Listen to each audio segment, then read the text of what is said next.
ప్రభునందు ప్రియ సహోదరి సహోదరులారా, మన ప్రభు అయినటువంటి యేసు పరిశుద్ధ నామం పేరట మీ అందరికీ వందనములు తెలియజేస్తున్నామండి. మీలో ప్రతి ఒక్కరిని ఈ హోప్ టీవీ ఇండియా ఛానల్కు ప్రేమతో ఆహ్వానించుతున్నామండి. ప్రార్థన చేసుకుందాం. ప్రేమగల మా తండ్రి, దయగలిగిన మా యేసయ్య, మీ ఘనమైన శ్రేష్టమైన నామానికి వందనాలు తెలియజేస్తున్నాము. మరొకసారి మీ వాక్యాన్ని వినాలని మీ పాదాల చెంతకు చేరి ఉన్నాము. మీ దాసును బలపరచండి. వీరి ద్వారా మీరు మాతో మాట్లాడండి. నీ వాక్యంతో మా హృదయాలను తృప్తిపరిచి మహిమ పొందమని యేసు నామమున ప్రార్థించి వేడుకొనుచున్నాము తండ్రి. ఆమేన్.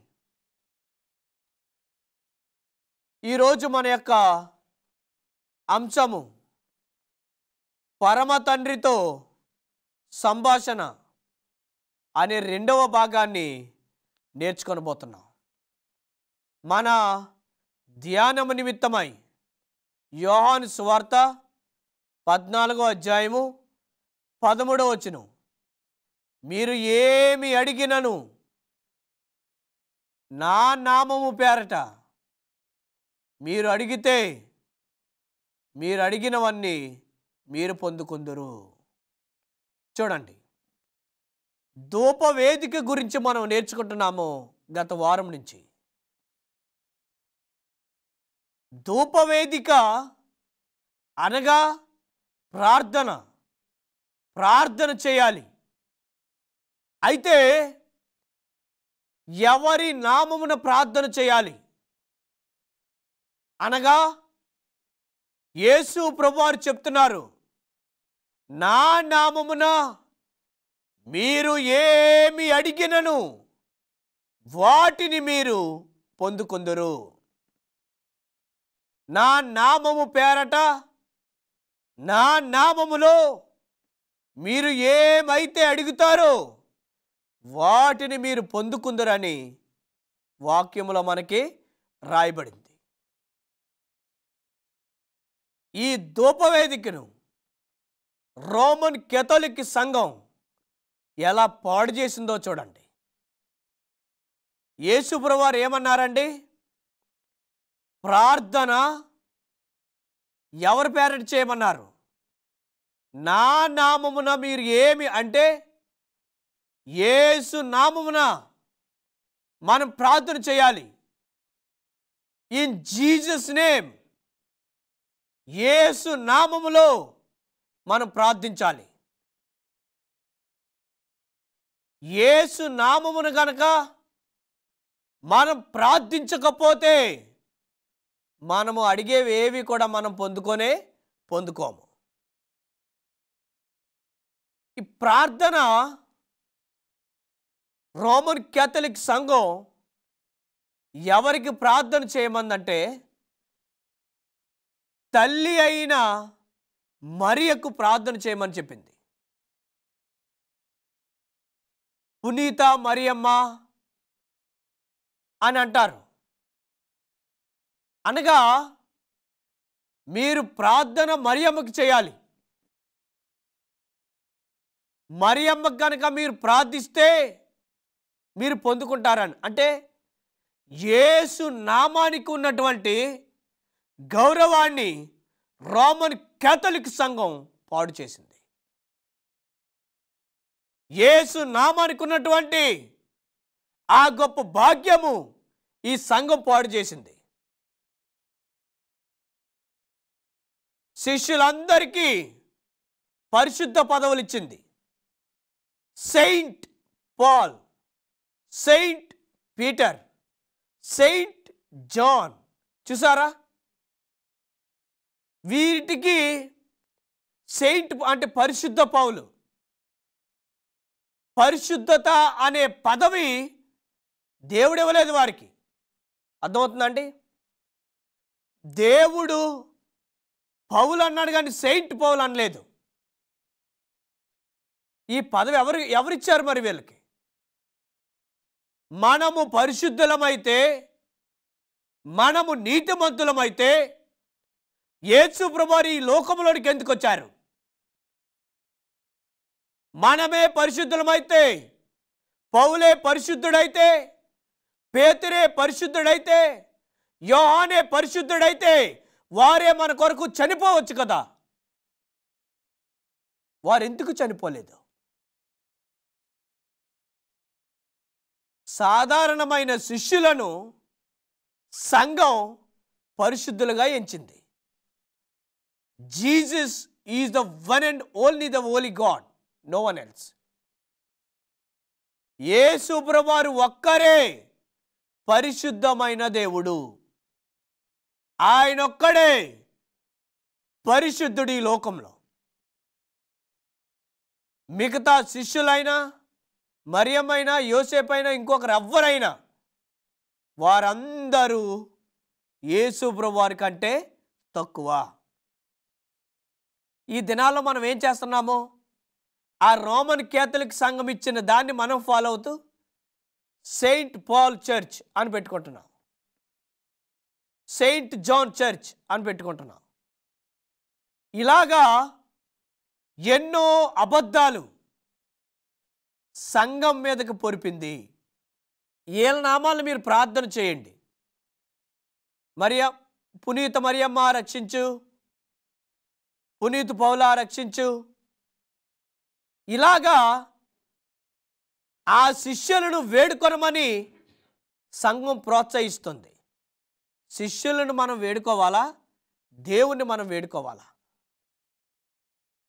మనుషులకు మనం ప్రార్థించాలా? దేవునికి మనం ప్రార్థించాలా? పౌలైనా, పేతురైనా, జాన్ అయినా, యోహాన్ అయినా, ఎవరైనా వారందరూ ఎవరండి? మనకలాంటి మనుషులే. ఏలియా ప్రార్థించగా 3.5 సంవత్సరాలు ఆగిపోయింది. అయినంత మాత్రాన ఏలియా పరిశుద్ధుడా? ఏలియా దేవుడా? కాదు. అందుకేం రాయబడింది?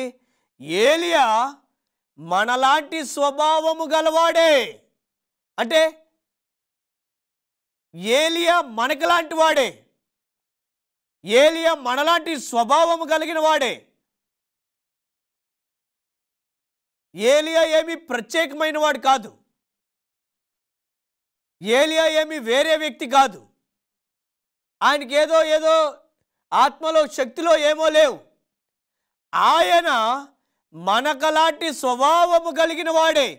కానీ ఆయన విశ్వాసాన్ని బట్టి అలా జరిగింది. ఆయన భక్తిపరుడు కాబట్టి, ఆయన విశ్వాసవీరుడు కాబట్టి అలా జరిగింది. అదే విశ్వాసం, అదే భక్తి నీలో ఉంటే నువ్వు ప్రార్థించినా జరుగుతుంది. అలాగా దైవ సేవకులు ప్రార్థిస్తేనే జరుగుతుంది అనేది అది అపోహ. ప్రార్థన ఎవరైనా చేయొచ్చు. ప్రార్థన అనేది వ్యక్తిగతమైనది. కానీ రోమన్ క్యాథలిక్ వాళ్ళు ఏం చెప్పారు? మీరు ప్రార్థించొద్దు, మీ అవసరతలు ఏంటో మాకు చెప్పండి, మేం ప్రార్థిస్తాం. ఈ పోపు ఏమైనా మధ్యవర్తి అండి? దేవునికి మనకిని ఈ పోపు ఏమన్నా మధ్యవర్త? పాసులు ఏమన్నా మధ్యవర్తులా? కాదు. పాత నిబంధనలో అయితే యాజకుడు, ప్రధాన యాజకుడు వెళ్ళాలి, అంటే వారే అర్పించాలి. కానీ కొత్త నిబంధనలో ఇప్పుడు ఈ కాలంలో అలాంటివేమీ లేవు. ప్రార్థన ఎవరైనా చేయొచ్చు. ప్రార్థన స్వతంత్రపు హక్కది ప్రార్థన అనేది. మనమెవరమండి?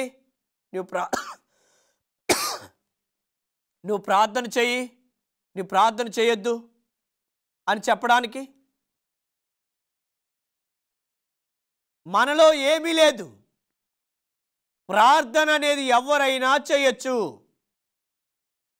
కానీ సంఘం ఇలాంటి సిస్టమ్ తీసుకొచ్చింది. చివరికి ఏం చేసిందంటే పాస్టర్లనే సంఘాల్లో దేవులుగా చేసింది. పాస్టర్లే సంఘాల్లో ఏటండి ఇప్పుడు దేవుళ్ళు. ఇక పైన ఉన్నవాడు ఏటండి మరి?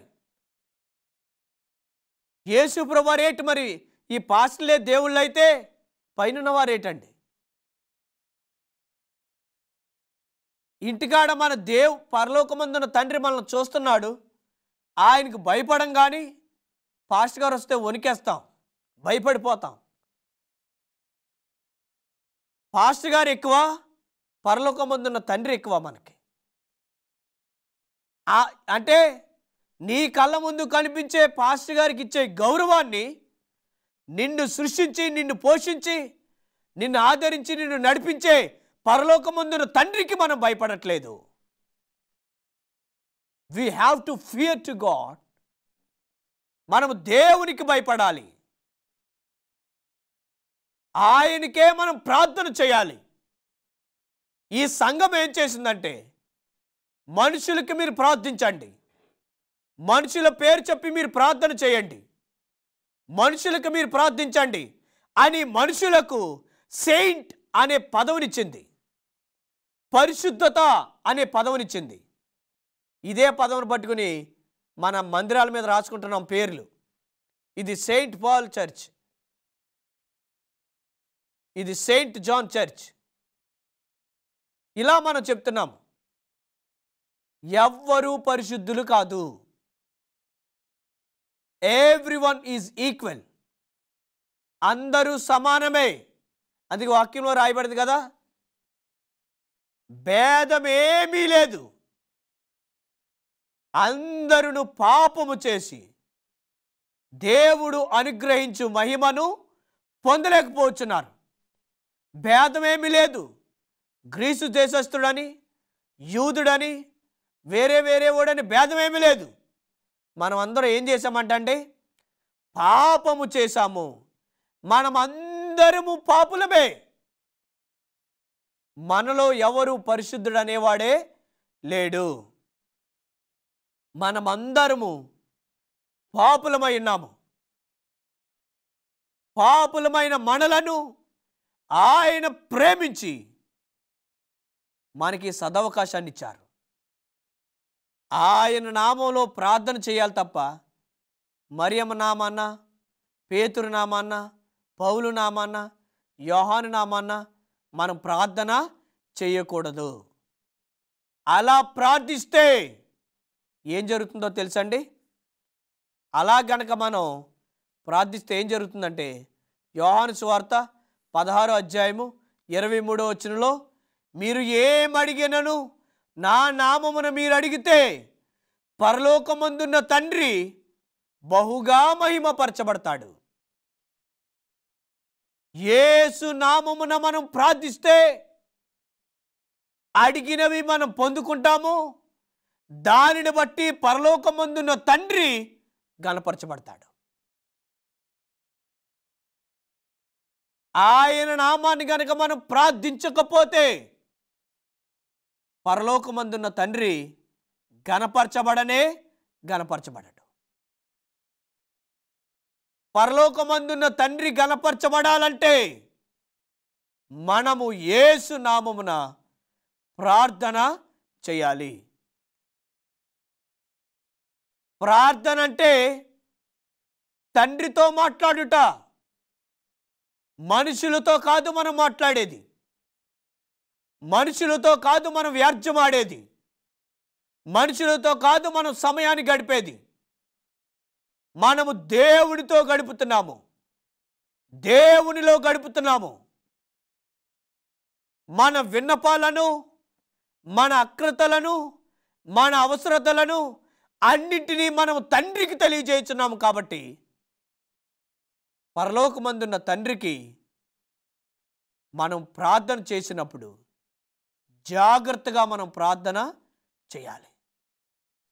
ఇష్టం వచ్చినట్లుగా కాదు, ఎవరో నామాన్ని పెట్టి ప్రార్థించడం కాదు. యేసు నామములో మనం ప్రార్థన చేయాలి.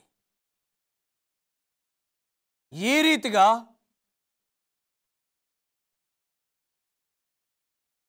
ఈ యొక్క ధూపవేదికని సంఘం పాడు చేసింది. ఎలా పాడు చేసిందని నేర్చుకున్నాం? జాగ్రత్తగా అధ్యయనం చేయండి. నేను చెప్పే మాటలు ఏ రీతిగా పాడు చేసిందని నేర్చుకున్నాం. ఎవరి నామాన్ని ప్రార్థన చేయాలంట? మరియమ్మ నామమున ప్రార్థన చేయాలంట. శిష్యులకేమో పరిశుద్ధమైన పదవినిచ్చింది సంఘం. ఇలాగా ధూపవేదికను పాడు చేసింది ఈ సంఘం. పాడు చేసిన దేవుడి సంఘాన్ని ఒట్టిగా విడిచిపెట్టలేదు. సత్యం పోయినంత మాత్రాన అలా ఉండిపోలేదు. దేవుడు మరొక సంఘ సంస్కర్తలను ఎన్నుకున్నాడు. ఆయన ఎవరంటే జాన్ కెల్విన్ అనే ఒక సంఘ సంస్కర్తని దేవుడు ఎన్నుకొని ఆయన ద్వారా ఈ ధూపవేదిక యొక్క ప్రాధాన్యతను తెలియజేశాడు. జాన్ కెల్విన్ ఏం చెప్పాడో తెలుసా? మరియమ్మకు కానీ శిష్యులకు కానీ మీరు ప్రార్థన చేయొద్దు. శిష్యుల నామాలు మీరు పెట్టుకొనవద్దు. శిష్యులకి పరిశుద్ధ పదవిని ఈ సంఘం ఇచ్చింది, అది అబద్ధమైనది. ఆ పదవి ఎవరికి లేదని జాన్ కెల్విన్ గారు ఆయన గట్టిగా చెప్పాడు. జాన్ కెల్విన్ అనే ఆయన ఖండించి చెప్పాడు, ఎవ్వరూ పరిశుద్ధులు కాదు. మనం ప్రార్థిస్తే దేవునికే ప్రార్థన చేయాలి. మనం ప్రార్థిస్తే ఆయన నామాన్నే చేయాలని జాన్ కెల్విన్ గారు చెప్పారు.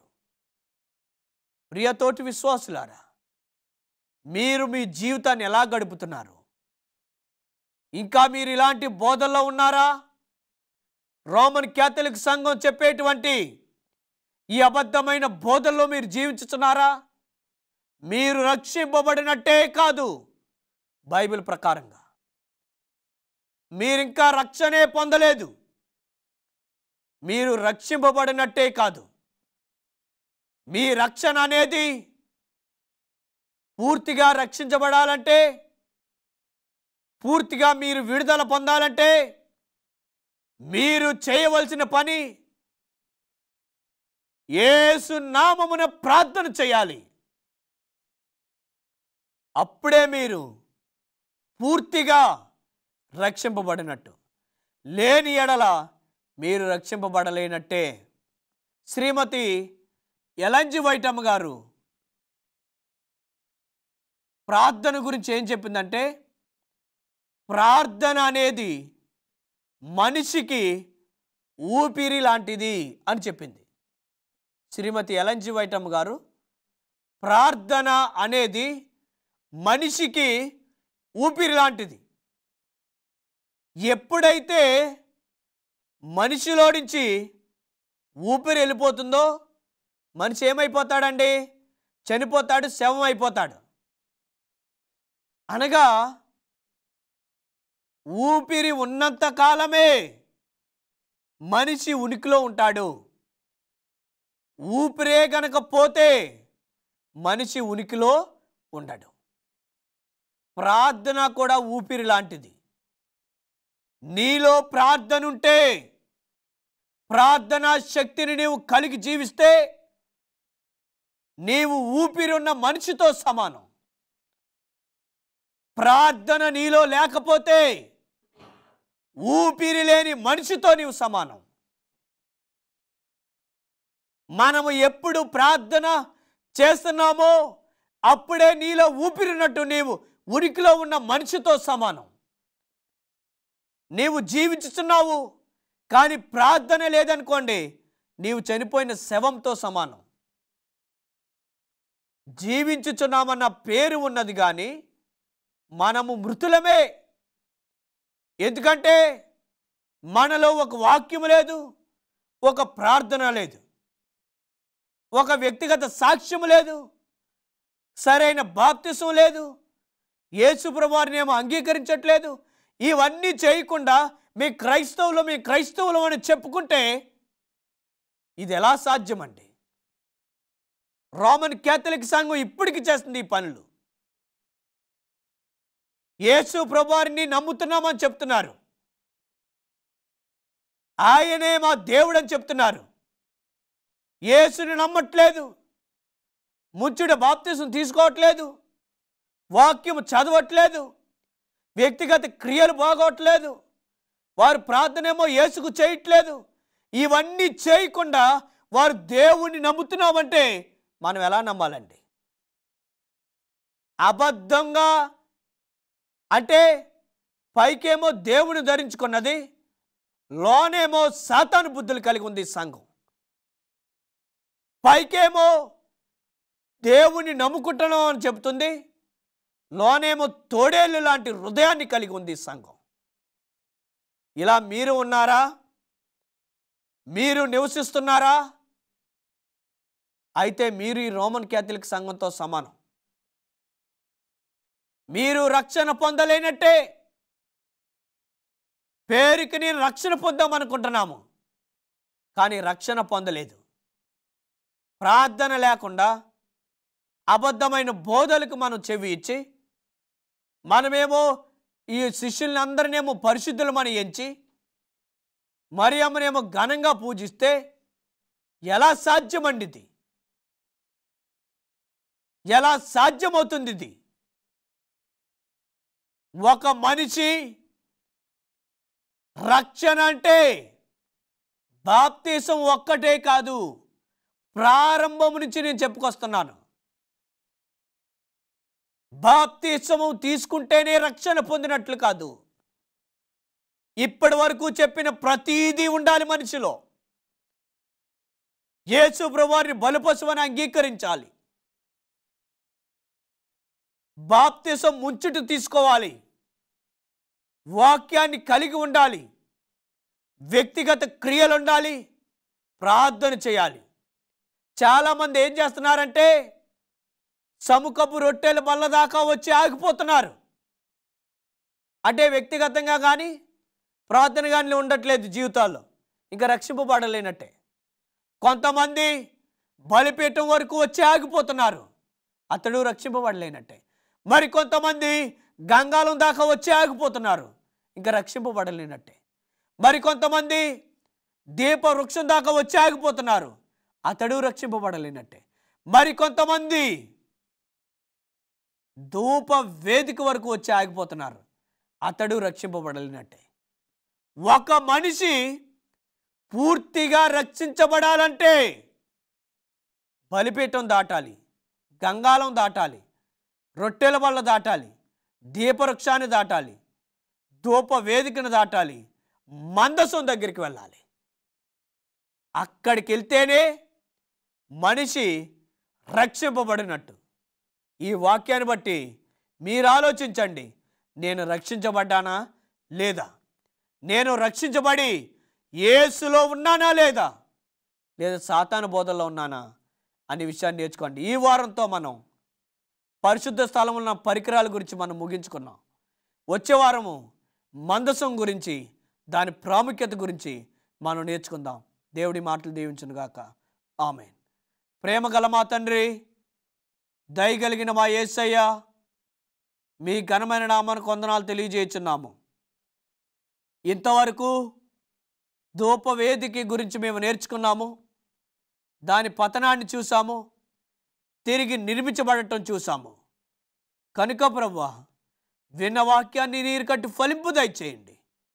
నీ నామానికి మాత్రమే మేము ప్రార్థన చేయడానికి మీరే కృప చూపించమని, విన్న వాక్యము మంచి నేలను పడిన విత్తనం వలె 30 దంతులుగాను 60 దంతులుగాను 100 దంతులుగాను ఫలింపు దయచేయమని, ప్రార్థన ఆలకించి ప్రార్థన ప్రతిఫలం దయచేయమని యేసు నామమున ప్రార్థించి వేడుకొనుచున్నాము తండ్రి.